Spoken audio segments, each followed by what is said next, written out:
السلام علیکم ناظرین، آپ کا اسمیہ ریاض M42 نیوز کے ساتھ آپ کی خدمت میں حاضر ہیں، اور میرے ساتھ موجود ہیں پاکستان بچاؤ مہم کے فاؤنڈر طارق اقبال گوندل صاحب۔ جب جب بھی ملک پاکستان پہ کوئی مشکل وقت آیا ہے یا صورتحال کشیدگی والی پیدا ہوئی ہے تو ہم طارق صاحب کے پاس ضرور آئے ہیں اور ان سے کوئی سجیشن لینے کے لیے کہ اس کا حل کیا نکلے گا۔ آج بھی میں اسی صورتحال میں ان کے سامنے حاضر ہوا ہوں کہ جو ملک کی کشیدگی چل رہی ہے، جو ملک کی صورتحال ہے، بارے میں بات کریں گے طارق اقبال گوندل صاحب سے۔ السلام علیکم۔ وعلیکم السلام، یہ صاحب کیسے ہیں آپ؟ اللہ کا کرم ہے۔ طارق صاحب آپ کیسے ہیں؟ ٹھیک ہیں طارق صاحب؟ اب جو ملکی صورتحال چل رہی ہے وہ بھی آپ کے سامنے ہے۔ جو ہماری عوام ہے، جو جب بھی کوئی ایسا مشکل وقت آتا تھا تو یہ فوج سے بھی آگے ہوتے تھے۔ اب ہماری دفاعی تنصیبات ہیں، ان تک پہنچ گئی ہے ہماری عوام۔ یہ کیسی صورتحال پیدا ہو گئی ہے؟ آپ اس پہ بات کریں گے، اور جو بھی باتیں آپ نے پہلے کی کہ لوٹوں کو پنشمنٹ ہوگی، ہو گئی۔ پھر اس کے بعد آپ نے اسٹیٹس مین کی بات کی تھی، صرف آپ نے کی تھی، اب ہر اسٹیٹس مین کی بات کر رہا ہے۔ آج بھی جو میں حاضر ہوا ہوں ملک کی صورتحال کی، جو میں نے آپ سے سوال کیا ہے کہ ہماری جو عوام ہے یہ فوج کا بازو ہے، اب فوج کے سامنے کھڑی ہو رہی ہے۔ یہ کیسی صورتحال پیدا ہو گئی ہے؟ آپ اس بارے میں ہمارے ناظرین کو ضرور بتائیں۔ جی السلام علیکم جی۔ شروع سے ہی میں دیکھتا آیا، جب سے یہ مارچ اپریل میں تبدیلی آئی تو میں نے ہی کہا تھا کہ جو کشیدگی پیدا ہو رہی ہے اس کو ختم کرنے کے لیے چیف صاحب جو ہیں وہ ریزائن کر دیں، اس کے بعد چیف جسٹس بھی ریزائن کریں اور لوٹوں کو پنشمنٹ کی جائے تاکہ حالات سنبھل سکیں اور پروگریس کی طرف نکلیں۔ اب پورے حالات جو بن گئے ہیں اس ملک میں، ان کا میں تجزیہ کر رہا تھا۔ اس دن رات کو میں سونے لگا تو ایک دم رات کو 1-2 بجے اٹھ کے میں بیٹھ گیا کہ یہ ہوا کیا ہے۔ تو جب میں نے اینالیٹکلی نان بائسڈ ہو کے ساری سوچ کی تو میں نے کہا یار یہ تو باجوہ صاحب کے لیے تو لوگوں کو چاہیے سلوٹ کریں کہ باجوہ صاحب نے اپنی ذات پہ، اپنی اولاد کی سیکیورٹی داؤ پہ لگائی، اپنی انسٹیٹیوشن کے اوپر سوال لوگوں نے کرنے شروع کر دیے۔ کیوں؟ انہوں نے کیا کیا؟ انہوں نے جب دیکھا کہ باقی پارٹیز جو ہیں چور بازاری میں ملوث ہیں اور ریجنل پارٹیز بن کے رہ گئی ہیں، ایک جو پارٹی تھی جس کا ووٹ بینک پورے پاکستان میں ہر صوبے میں تھا، پی ٹی آئی، وہ جب لائی گئی حکومت میں تو ان کی پرفارمنس جو تھی وہ پائے پہ نہیں تھی۔ وہ ان کی پاپولیرٹی جو تھی وہ مارچ میں لوگ کچھ کہتے ہیں کہ 15% رہ گئی تھی، کچھ کہتے ہیں 22% رہ گئی تھی۔ اور میرے خیال میں اب جب میں ریٹروسپیکٹ میں دیکھتا ہوں کہ اگر وہ پورا اپنا ٹینور کرتے، پورا کیا صرف 6 مہینے اور کر لیتے، تو ان کی پاپولیرٹی بالکل صفر ہو جانی تھی۔ اور یہ جو اقدامات امپورٹڈ حکومت نے لیے ہیں، امپورٹڈ حکومت کو بھی پتا تھا کہ ہماری بدنامی ہونی ہے، ہمارے اوپر غصہ لوگوں نے دکھانا ہے، ہمارے خلاف گالیاں دیں گے۔ اگر یہ نہ کرتے تو وہ پی ٹی آئی کو کرنی پڑتی، کیونکہ آئی ایم ایف کی کنڈیشنلٹیز تھیں، تو وہ سارا کا سارا غصہ غبار جو تھا وہ پھر پی ٹی آئی پہ آنا تھا۔ تو ان کیئر ٹیکر نے، یہ جو امپورٹڈ ہے، انہوں نے کیوں اگری کیا؟ انہوں نے کہا کہ سیاسی طور پہ تو امیجیٹ 5-10 سال کے اندر ہماری ویسے گیم ختم ہوئی ہے، کم از کم اس میں ہم بیٹھ کے اپنا سارا جو ہمارے اوپر کیسز بنے ہوئے ہیں سارے کے سارے ہم اس کو صرف میں دھلا کے صاف شفاف باہر نکل آئیں گے، جس میں ججز بھی ساتھ ملے ہوئے تھے، اوپر سے احکامات بھی آئے ہوئے تھے، تو وہ سارے کے سارے چور بازاری جتنی ہے وہ جی ایف آئی پروو نہیں کر سکی، وہ سب کے سب صاف ہو گئے۔ تو یہ انہوں نے کوئڈ پرو کو کیا کہ ٹھیک ہے جی، ہم وہ آئی ایم ایف کی کنڈیشنلٹی بھی مانتے ہیں، عمران خان کو پاپولیرٹی بھی بن جائے گی، دوبارہ ایک لیڈر بن بھی جائے گا، ہم 5-8 سال کی قربانی بھی دے دیں گے۔ 5 سال کے بعد کہتے ہیں جی نیشنز کی میموری جو ہے بہت کم ہوتی ہے۔ تو یہ سارے اقدامات کیے باجوہ صاحب نے، اس نے کہا جی میں عمران کو بھی پراپ اپ کر دیتا ہوں، آئی ایم ایف کی کنڈیشنلٹیز بھی ان سے پوری کرا لیتا ہوں، اور یہ چور بھاگے ہوئے ان کو میں ساروں کو واپس لے آتا ہوں۔ اور کیا نام ہے ثناء اللہ ٹائپ بندوں کو کہ اتنا غصہ عوام میں آئے گا ججز پہ، رانا ثناء اللہ پہ، یہ اتنی اوپنلی چور بازاری ہو رہی ہے کہ عوام اٹھ کے ان کو پکڑے گی، ان کو گھسیٹے گی اور پوری ایک تبدیلی لائیں گے. باجوہ صاحب نے دیکھا ہے وہ نہیں ہو رہا. وہ تھوڑے سے نعرے لگاتے ہیں، تھوڑے سے اکٹھے ہوتے ہیں، پھر ٹھنڈے ہو جاتے ہیں. پھر باجوہ صاحب نے کہا جو ان کا لیڈر بن گیا ہے ذرا اس کو زخمی کر کے دیکھتے ہیں. پلان بنایا ہوگا انہوں نے کہ یار اس کو دیکھتے ہیں، تب بھی اتنے اکٹھے لاکھوں کی تعداد میں کہہ رہے ہیں، تو ہو سکتا ہے اس وقت یہ جو عوام ہے یہ غصے کے لہر میں آ کے تو یہ ٹیک اوور کرے اور یہ ساری انسٹیٹیوشن کا جو کہ ان کو ٹھیک کرنے کی ضرورت ہے، ہر ایک انسٹیٹیوشن کو ٹھیک کرنے کی ضرورت ہے. تو یہ موقع بھی تو باجوہ صاحب نے دیا نا. ٹھیک ہے، اگر اس کے باوجود اگر چاہتے کہ عمران خان نے کو مارنا تھا، جان سے مارنا تھا، تو ہمارے پاکستان کے جو لوگ فوج کو بلیم کر رہے ہیں، سنائپرز ایسے ہیں جو کہ پچھلے 3-4 کلومیٹر دور سے جو ہے وہ سنائپ رائفل کے ساتھ اڑا سکتے ہیں. وہ نہیں کیا گیا. یہ بوشڈ اٹیمپٹ بنا، پاؤں میں گولی لگی، ادھر گئی، ایک بیچارہ کولیٹرل ڈیمیج میں بیچارہ فوت ہو گیا، کوئی گولی رائٹ پہ لگی. تو ان کا یہی تھا کہ غصہ آئے گا، یہ چلے گا مارچ کر کے، کوئی گراؤ ٹراؤ، کوئی پکڑیں گے، کوئی ان کو اندر کریں گے، کوئی شہباز کو، کوئی ثناء اللہ کو، تو سوال ہوں گے. وہ بھی نہیں ہوا. یہ سارے کے سارے موقع کس نے دیے؟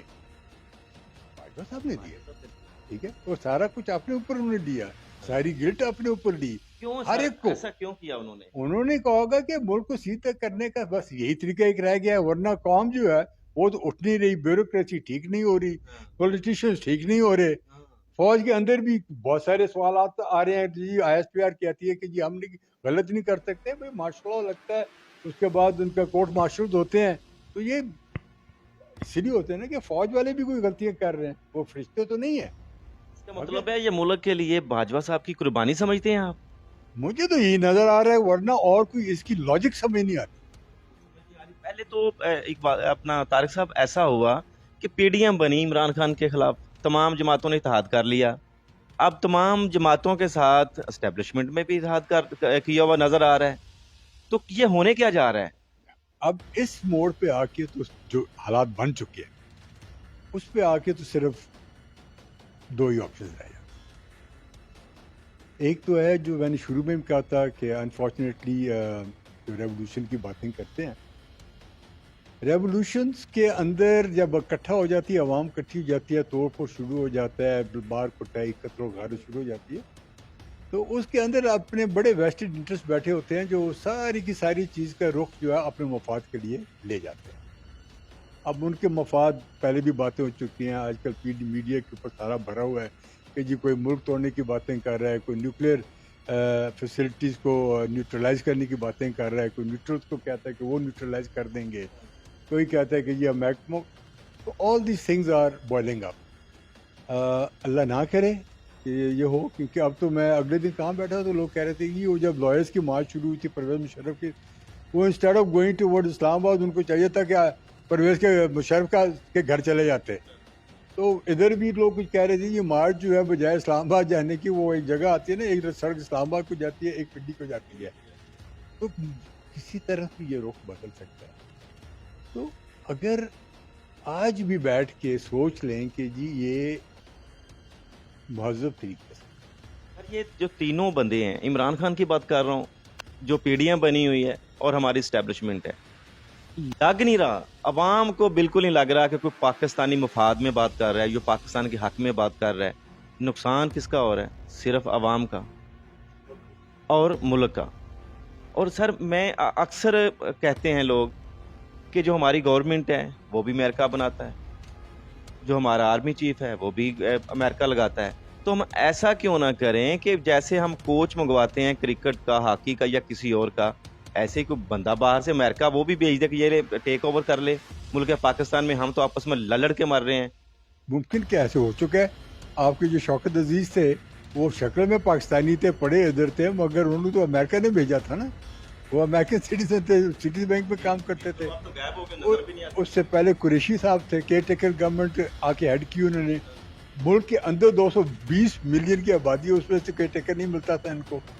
تو یہ سارے دیکھیں باتیں اس وقت آتی ہیں جب خود مختار ہوتا ہے نا انسان، چاہے اپنے گھر میں ہو، چاہے اپنی برادری میں ہو، چاہے اپنے ملک میں ہو، تو وہ پھر اپنی بات جو ہے منوا سکتا ہے، اپنی بات کہہ سکتا ہے جب وہ مقروض ہوتا ہے. ٹھیک ہے، چاہے وہ اپنے بڑے بھائی کا مقروض ہے، چاہے وہ اپنی برادری کا مقروض ہے، چاہے وہ مقروض آدمی جو ہے وہ تو آنکھ اٹھانے کے قابل نہیں رہتا. ٹھیک ہے نا؟ تو حالات ایسے ہوئے ہیں کہ ہم اب اس چیز پہ اگر آج موڑ پہ آ گئے ہیں تو ملک کے فائدے کے لیے میرے خیال میں اب دیکھیں نا ساری گیم جو ہے، سارا غبار جو ہے وہ یا سیاستدانوں پہ آ رہا ہے یا فوج پہ آ رہا ہے. اور جو کہ میرے خیال میں سب سے بڑے شتونے ہیں بیوروکریسی جو ہے وہ مزے سے چپ کر کے بیٹھی دیکھ رہی ہے. وہ تو انجوائے کر رہی ہے، بیوروکریسی تو پورا انجوائے کر رہی ہے. کوئی بندہ بھی انگلی نہیں اٹھا رہا. ٹھیک ہے، so there is a need to change. But if you can do the change by sitting across the table جس میں طریقے سے چینجز لائی جا سکتی پوری دنیا میں آئی ہیں، مگر اگر وہ نہیں ہوگا تو پھر عوام کو غصے میں ڈال کے تو یہ کلیشنگ میں کرنا ہے. تو ہر جنگ کے بعد امن تو ہوتا ہے مگر ڈسٹرکشن بہت ہو چکی ہوتی ہے، جانیں بہت ضائع ہو چکی ہوتی ہیں. میرے خیال میں وہ اس کو روک لینا چاہیے، ادھر ہی بہتر ہے. ویسے ہی باجوہ صاحب کے ابھی کوئی 8 10 12 دن رہ گئے ہیں، تو ابھی میں وہ دیکھ رہا ہوں پوسٹر آ رہے ہیں کہ جی آپ جانے کی باتیں نہ کریں. یہ بھی کوئی میڈیا کو چلا ہی رہا ہے نا کہ ان کو رکھنے کے لیے. اب رکھنے کا طریقہ وہ خود اپنے منہ سے کہہ چکے ہیں کہ جی میں ایکسٹینشن نہیں لوں گا، تو وہ کہیں گے جی میں نے دیکھے ایکسٹینشن نہیں، میں نے تو ٹیک اوور کر لیا.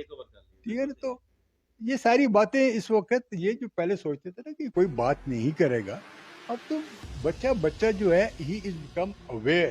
دس media has made everyone aware, they know what is going on. یہ نہیں ہے کہ جی وہ بیٹھے ہوئے جی ان پڑھ ہیں انہوں نے پتہ نہیں کہ جی چیچو دی ملینز کی ہو رہا ہے، تو چیچو دی ملین انہیں آج نہیں پتہ کہ لاہورز کی ہو رہا ہے.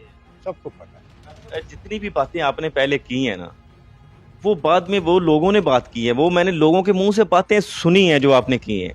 اب بھی میں آپ سے ایک سوال کرنا چاہتا ہوں کہ یہ ان فیوچر ہونے والا کیا ہے، کیا ہوگا، یہ کس طرف جائے گا، کسی کو کوئی سمجھ نہیں آ رہی.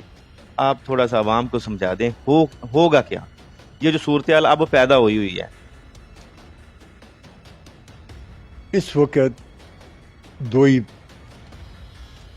آپشنز رہ گئی ہیں. جس طریقے سے عوام بچے لے کے نکل رہی ہے، عوام کی بوڑھی عورتیں نکل رہی ہیں، جوان نکل رہے ہیں، تو میرے خیال میں اب سو کالڈ اسٹیبلشمنٹ کو رائٹنگ آن دا وال دیکھ لینی چاہیے. اس کو آپ کرو کر لیں گے، گولی مار کے، لوگوں کو مار کے، ڈرا کے، ثناء اللہ کو سامنے رکھ کے، ٹیئر گیس کر کے، کوئی 100 200 300 لاشیں گرا کے، وہ وقتی چیز ہوگی. وہ ایک اس سے بھی بڑا ریلا لے کے آئے گی، اس کو avoid. This is my request. Thank you very much. آپ نے بہت اپنا قیمتی وقت دیا ہے. ناظرین، بہت ہی پازیٹیولی جو ٹاک ہے وہ طارق اقبال گوندل صاحب نے وہ کی ہے. جتنے بھی سوالات آپ کے ذہنوں میں تمام کے تمام جو جواب ہیں بہت مزے کے، جو بہت اچھے، بہت پازیٹیو جو طارق اقبال گوندل صاحب نے دیے ہیں. اب میں کہوں گا کہ کیوں نہ ایسا ہو کہ جو سیاستدان ہیں وہ اپنا کام کریں، جو اسٹیبلشمنٹ ہے وہ اپنا کام کرے، جو بیوروکریسی ہے وہ اپنا کام کرے، تبھی ہمارا ملک چلے گا. جب ہم جو اسٹیبلشمنٹ ہے وہ سیاست میں ٹانگ اڑائے گی، سیاستدان جو ہے وہ بیوروکریسی میں ٹانگ اڑائیں گے، پھر میرا ملک رک جائے گا، یہ چلے گا نہیں. یہ جو 3 پہلوان لڑ رہے ہیں، بڑا کہا جاتا ہے جہاں پہ پہلوان کشتی کرتے ہیں، یہ میرا ملک ہے، یہ اس کا بیڑا گرک کر رہے ہیں، اس کو برباد کر رہے ہیں. اس کو کیوں فکر نہیں ہے ہماری آنے والے نسلوں کے ان تینوں پہلوانوں کو؟ یہ جو لڑ رہے ہیں، لڑ کے ملک میں بد امنی پیدا کر رہے ہیں. خدارہ میرے ملک کے لیے کچھ سوچئے. اب قربانی دینے کا وقت ہے. جیسا کہ طارق اقبال گوندل صاحب نے بھی کہا ہے کہ قربانیاں دینی پڑیں گی ملک کے لیے، کیونکہ قربانیوں سے ہی ہمارا ملک بنا ہے، اور قربانیاں دینے سے ہی ہمارا ملک جو ہے اس میں امن قائم ہوگا، یہ دوبارہ اپنا وجود قائم کر پائے گا، یہ اپنی خود مختاری قائم کر پائے گا. ہمیں امریکہ کو سائیڈ پہ نکال دینا چاہیے. چھوٹا منہ بڑی بات کر رہا ہوں کہ امریکہ کو سائیڈ پہ کر دیں، خود مختار بنے. 22 کروڑ عوام میں کیا کوئی اتنا بھی نہیں ہے کہ وہ پاکستان کو ٹیک اوور کر سکے، پاکستان کی حفاظت کر سکے؟ اب یہ گتھم گتھا آپس میں ہو رہے ہیں. خدارہ